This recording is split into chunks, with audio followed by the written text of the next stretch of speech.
20 ans après, le bilan profite à tous, sauf à la Côte d'Ivoire.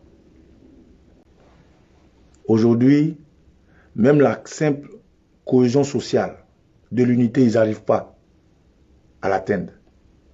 Ils n'arrivent pas. Aujourd'hui, la simple confiance entre les Ivoiriens, ils n'arrivent même pas à l'avoir. La faim, on n'en parle pas. Avoir accès aux soins, ça s'est dégradé. L'éducation a été vendue. La tradition, la culture, les coutumes, les mœurs, tout a été perverti. Les médias, la communication, au profit de ceux qui ont bien voulu défigurer ce pays. Et la Côte d'Ivoire est dans une situation chaotique. Mais lorsque ces bandits-là, ces brigands sortent, ils présentent des images fake, des images de bling-bling. Mais je dis toujours que tant qu'il y a de la vie, il y a de l'espoir. Et je m'amuse à dire, tant que Draman tient, on doit tenir. Jusqu'au dernier Ivoirien, il restera au moins un Ivoirien intègre.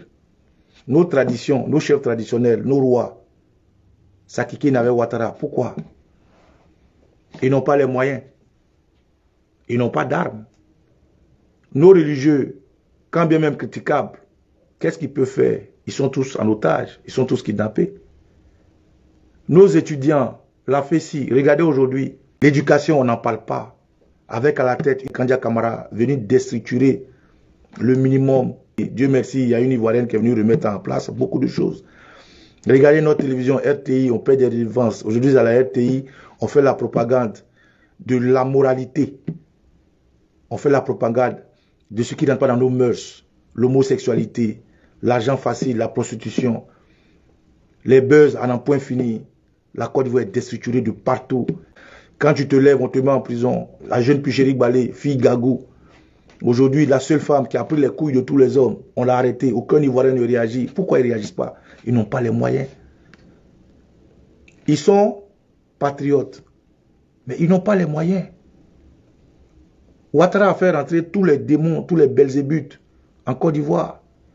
Quand on voit qu'à lui seul, il a l'armée française qui le protège pour bien les biens de la France, quand on voit l'école antiterroriste, on ne sait à quoi ça sert.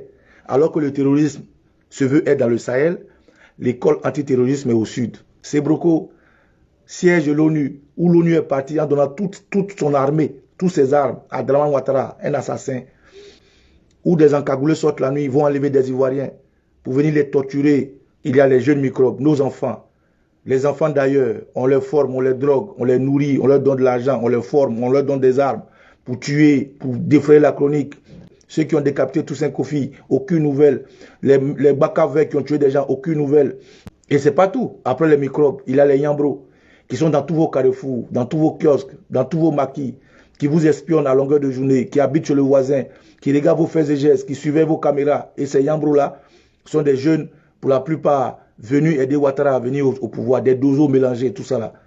Quand on finit avec les Yambros, on tombe maintenant dans notre armée Nzassa. Une armée qui n'a pas de tête, qui n'a pas de queue. Entre un Ivoirien de type Ivoirien fort, il y a 5, 6, 7 étrangers. Quand l'Ivoirien est désarmé, celui qui est autour de lui est armé jusqu'aux dents. Et tout ça là, contre des Ivoiriens.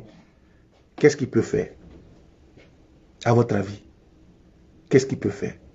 Dès le second, on sait que Ouattara n'a rien à perdre. Il n'est pas chez lui, Ouattara. Ouattara qui ne tarde pas même à tuer son propre fils Ahmed Bakayoko, qu'est-ce qu'il a à perdre? Il n'a rien. Donc face à ce monsieur, qu'est-ce qu'il faut faire? Il faut des moyens.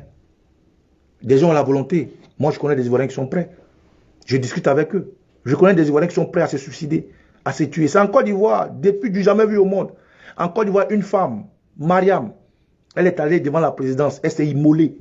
Ça existait en Côte d'Ivoire. Est-ce que vous vous rappelez de cette femme? Des Ivoiriens que je connais sont prêts. Ils veulent se sacrifier. Mais est-ce qu'il faut se sacrifier sans avoir d'armes à la main? Alors, au finish de cette vidéo, je vais interpeller toute la Côte d'Ivoire. Frère, nous pouvons descendre à Alassane Ouattara. Mais il faut permettre à ceux qui veulent se battre de se battre. Il faut permettre à ceux qui veulent s'organiser de s'organiser. Ouattara avance inéluctablement vers un 4e mandat. Rien n'est encore perdu. Donnez-nous les moyens. Donnez-nous de l'argent, beaucoup d'argent. Nous allons aider Déjà, ceux qui sont à l'intérieur, qui s'organisent, à bien s'organiser. Sans argent, on ne peut rien faire. Nous allons aider les Ivoiriens qu'on traite de lâches, on traite de fourbes, on traite de quoi à s'élever. Nous allons organiser nos frères dans les villages, dans les campements, dans les hameaux. Nous allons montrer à Ouattara, à la France, aux États-Unis, qu'ils peuvent nous bombarder. Ils peuvent avoir de l'arme nucléaire. Les Ivoiriens en Côte d'Ivoire, ils sont prêts, ce n'est pas des lâches. Les Ivoiriens ne sont pas lâches, ils n'ont pas de moyens. Quelqu'un qui n'a pas mangé, il peut faire la guerre. Quelqu'un qui n'a pas mangé, il peut revendiquer. Quelqu'un qui n'arrive pas à se déplacer, il peut poser des actes. Quelqu'un qui n'arrive même pas à s'asseoir, à payer le carburant, il peut faire quelque chose. Les Ivoiriens sont prêts. C'est les moyens qui manquent. Ouattara, comment il a réussi? Il a réussi avec de gros moyens, avec des milliards, avec des millions. Regardez les armes qu'ils ont mis dedans. Ouattara a investi des milliards pour arriver là. Mais nous, qu'est-ce qu'on a? On n'a rien. Et vous nous traitez de lâches. On n'est pas des lâches.